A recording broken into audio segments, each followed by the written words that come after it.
আসসালামু আলাইকুম ওয়া রাহমাতুল্লাহি ওয়া বারাকাতুহু। আশা করি সবাই ভালো আছেন, ভালো থাকুন। তো আমার রান্নার ভিডিওটা দেখতে থাকুন।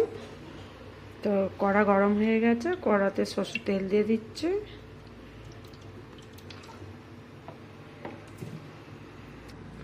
তো আজকে মুরগির মাংস রান্না করব।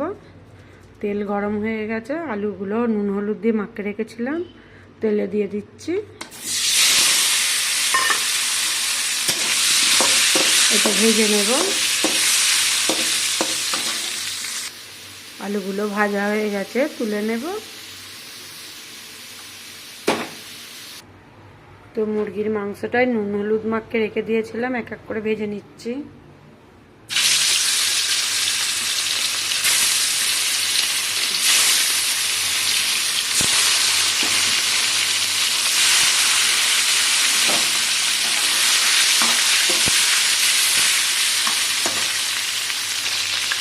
মুরগির মাংসগুলো ভাজা হয়ে গেছে, দেখতেই পাচ্ছেন। এগুলো তুলে নেব। এই যে দেখুন, ভেজে তুলে রেখেছি। তো এই তেলেতে দিয়ে দিচ্ছি পেঁয়াজ কাটা। পেঁয়াজ বাদামি কালার হয়ে গেছে, তো দিয়ে দিচ্ছি আদা রসুন মিক্স করে বাটা।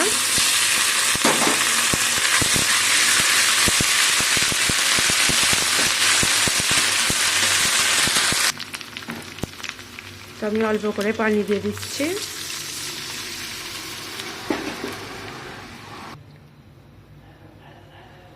তো অল্প হলুদ দিয়ে দিচ্ছি, ধনে গুঁড়ো দিয়ে দিচ্ছি অল্প করে, জিরে গুঁড়ো অল্প, ঝাল লঙ্কা গুঁড়ো অল্প। সব কিছু দেওয়া হয়ে গেছে। গ্যাসের ফ্লেমটা জোর দিয়ে দিচ্ছি, দিয়ে এটা কষে নেব। দুটো তেজপাতা দিয়ে দিচ্ছি, এলাচ লং দালচিনি দিয়ে দিচ্ছি। মশলাটা কষে নেব। তেল একদিকে, মশলা একদিকে হয়ে যাবে। তো দেখতেই পাচ্ছেন, তেল একদিকে মশলা একদিকে হয়ে গেল। এবার আমি দেবো টমেটো আর কাঁচা লঙ্কা। এটাও কষে নেব ভালো করে, যতক্ষণ না টমেটোটা গলছে। টমেটোগুলো দিয়ে কষছি। তো টমেটোর গলে গেছে, এই মুরগি ভাজাগুলো দিয়ে দিচ্ছি, আলু ভাজাগুলো দিয়ে দিচ্ছি, দিয়ে এইগুলো একবার কষে নেব। সব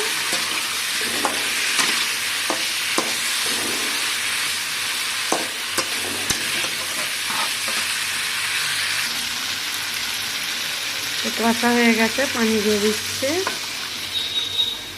আর এক পিলা দেব।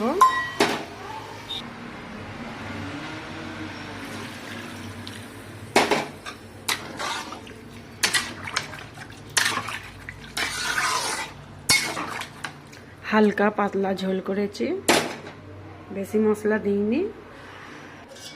তো ঢাকনাটা চাপা দিয়ে দিচ্ছি, সেদ্ধ হবে। তো মুরগির মাংসটা হয়ে গেছে মনে হচ্ছে, দেখি। তো হয়ে গেছে, গ্যাসটা অফ করে দিয়েছি। ধনে পাতাটা উপরে দিয়ে দিচ্ছি। ঝোলটা গরম আছে, ধনে পাতাটা দিয়ে দিয়েছি। এটা ঢাকনাটা চাপা দিয়ে দিচ্ছি, খুসবোটা তবে হবে। ভালো লাগলে আপনারা সাবস্ক্রাইব, লাইক, কমেন্ট করবেন। রাখি।